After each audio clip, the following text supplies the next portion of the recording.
Hello, my wonderful viewers. Let's find out what you asked today.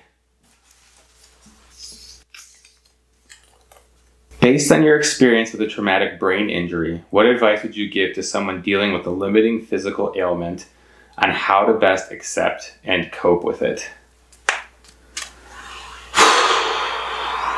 I'll link to my blog on what it was like to experience a traumatic brain injury, because it's something so beyond words. And it has given me a lot of empathy for other people dealing with other types of ailments, whether they be neurological or physical or what have you. So what advice would I give you?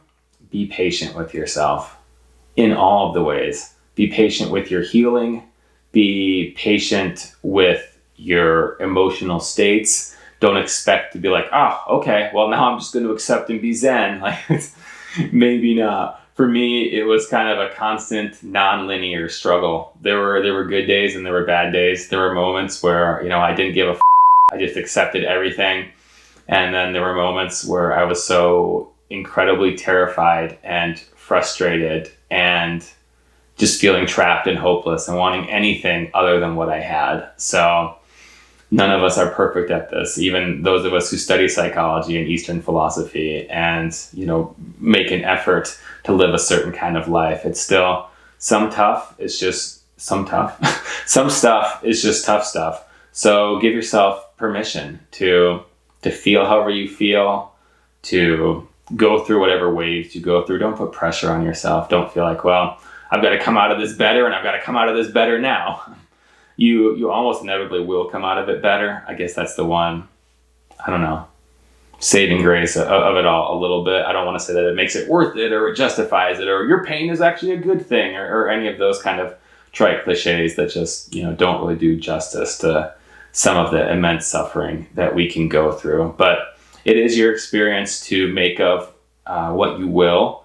So keep that in mind. Celebrate small victories. Focus a ton on gratitude. When there's so many things that you can't do, it's easy for that to be all that you can see. But for me, just focusing on the things that I did like or that I could still do was amazing. At first, my brain couldn't handle any sort of music. So when I graduated to really incredibly relaxed music or nature sounds, it was such a huge win. And I was so excited for that. When eventually I could listen to audiobooks without that kind of scrambling my brain again. That was such an incredible win. So there were so many of those types of moments along the way, stuff that maybe before we took for granted. Of course I could do that. You've just got to accept where you're at right now. That kind of looking back, this is where I was and how can I get there again? I'm not sure that that's the most healthy way to be. And I'm not sure that most of the kinds of ailments that we go through can be powered through. I certainly found in my case that wasn't the case. It was not something I could just, suck it up, be tougher and conquer it. I had to accept, I had to let go.